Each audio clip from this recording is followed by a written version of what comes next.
Het Cambuurjournaal wordt mij mogelijk maken door bouwgroep Dijkstra Drijsma en Wierdaai Partners Vermogensbeheer.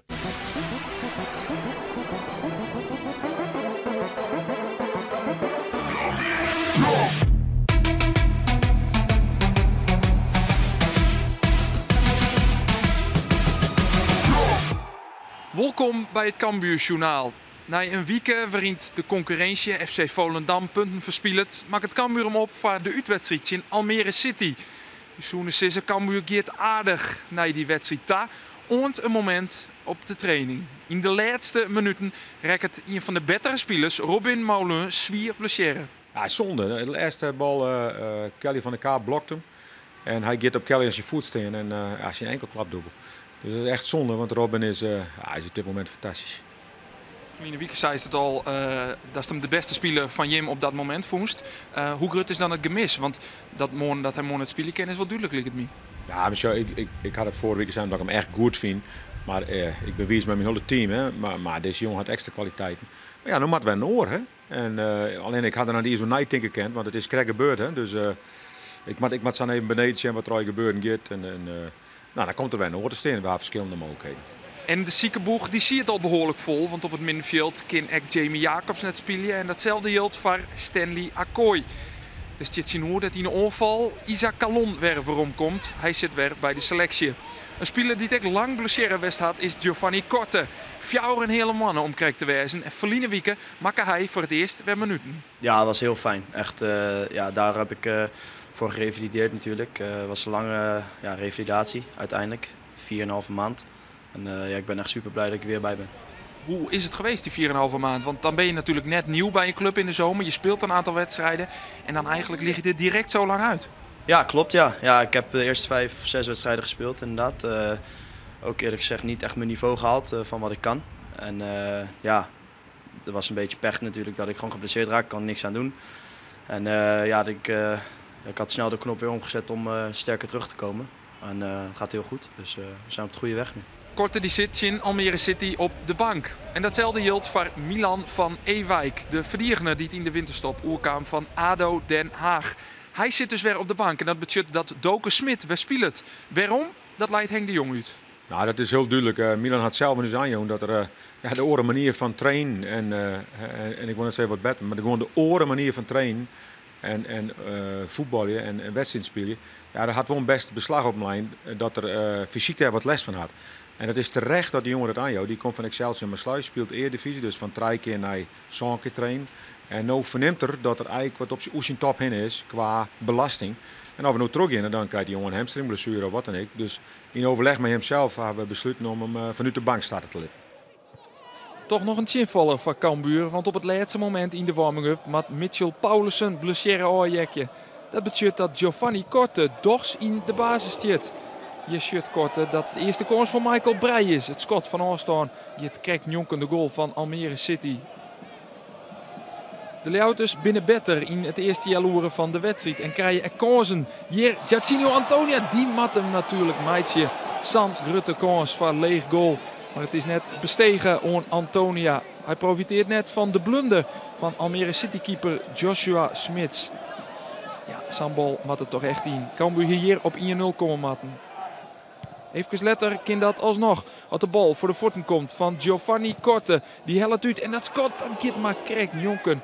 Het scheelt amper wat voor Korte die het voor het eerst weer in de basis hier dus na zijn blessure. In de behelling zeggen we dat het echt om centimeters gaat.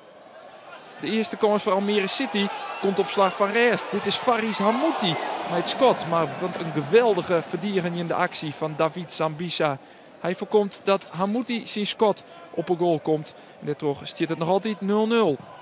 In de tweede helft komt Cambuur goed uit de klaarkamer. Want dit is Giovanni Korte die er 1-0 van maakt. Een geweldige voorzet van Giacinho Antonia. En Korte die maakt het zijn eerste doelpunt in het geel-blauw. Spelen de eerste wedstrijd van de competitie dus in de basis. Daarna rekken hij zwierblessure. En overom in de eerste halve van Henk de Jong. En dat bekroont hij dus met een doelpunt. Een heel belangrijk doelpunt. Want Cambuur had het lastig in het Jamma Stadion in Almere. Het uitvak is goed vult. Lietse 300 fans mij uitljouwt. En die zeggen dat Almere City dan een soort van slotoffensief beginnen gaat. Ze moeten meer risico nemen voor zelfs. En dat liet daar kansen. Dit is Juri Loen. Die de bal aanjouwt. Komt de bal voor de voeten van Ahanac. Die krijgt een goede kans. Maar Sonny Stevens, de keeper van Cambuur, komt goed uit zijn goal. En voorkomt dat de thuisploeg op Liekense hichten komt. Even later is diezelfde Ahanac weer bij een kans belutsen. De voorzet is van Loen. En let op, wat een geweldig hakje van die middenvelder van Almere City. Maar op en nij is het Sonny Stevens die het redding brengt voor Cambuur. De Luiters kunnen dan counteren. Maar een van de invallers die hier onder de bal komt. Isaac Calon. Hij zegt waarom na een blessure. Rekken een Wanelien blessure aan zijn hamstring. Nou voor het eerst weer in het team van Henk de Jong als invaller. En hij is snel, hij is rap. En dat is handig als je Sanien in de slotfase in je ploeg hebben om te counteren, om te profiteren van de romtes die te ontstaan. Hier helpt het Calon uit. Maar dit is Scott in de handen van Joshua Smits. Zullen we nog even gauw naar die kans van Ahanac. Dat geweldige hakje. En ook de geweldige redding met de voeten van Stevens. Almere City neemt dan nog meer risico met een extra spits. Ruud Boymans, een man met een heel soort eredivisie ondervinding, komt erin voor de laatste 10 minuten. Een grote sterke spits erbij. Ze hebben al een grote spits voor in steen met Thomas Verheid. Cambuur moet erom tinken dus. Jondal dat Almere City dan een vrije trap krijgt. Juri Loen. Maar de redding is van Sonny Stevens die goed keept. En zijn goal skien houdt. Het is in de laatste fase alles of niet voor Almere City. Ze brengen de bal vaak voor. Zoals Juri Loen dat hier nou docht bij de tweede peel. Thomas Verheid zit hier onder vrij. Dit moet hem wezen. Maar si Scott, dit jonken. Daar komt Cambuur echt goed bij. Want dit weer de kans op de 1-1. Thomas Verheid, hij ziet hem jonken. Er binnen wat wiksels west, wat blessurebehandeling. Maar de scheidsrechter loopt er maar liefst 6 minuten bij. En die 6 minuten binnen haast onder eind. Als Almere City nog 1 vrije trap krijgt. De keeper Joshua Smits, die gaat zelfs mij naar voren. Het is de allerlaatste kans van de wedstrijd. De allerlaatste kans voor Almere om nog een punt te hellen in koprinner Cambuur. De vrije trap komt op de hol van Ruud Boymans en via een stuit die krijgt over de goal. De handen in de loftteam bij Cambuur. Want de Leeuwters beheljen een hele mooie uitoewinning in Almere City. Hij is zwier bevochten. Het moest van 4 komen. En dat doet er al in het ta. Cambuur wint van Almere City. Met dank aan Giovanni Korte.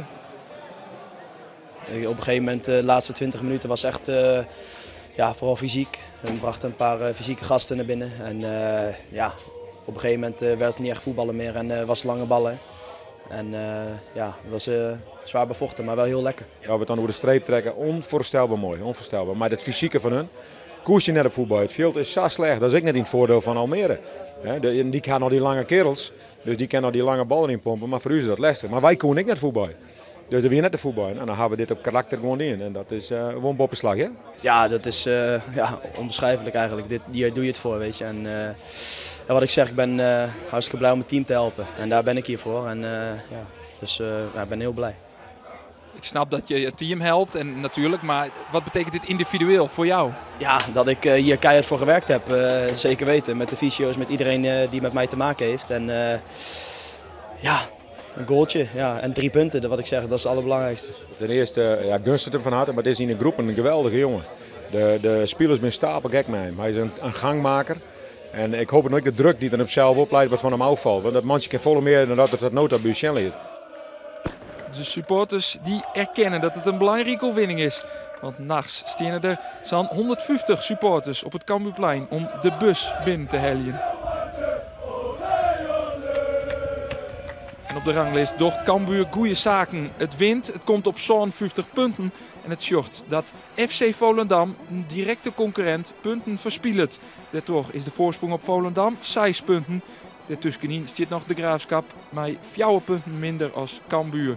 Jong Ajax komt later dit weekend nog in actie. Onderin is Helmond Sport de hikkersluiter met 16 punten uit 26 wedstrijden. Ontsaf je dit Cambuur-journaal. De Leeuwters winnen van Almere City en beginnen tevreden het weekend in. Na je weekend speelt Cambuur weer dan thuis tegen Roda JC. En dan is er op sneun weer een Cambuur-journaal. Ontan.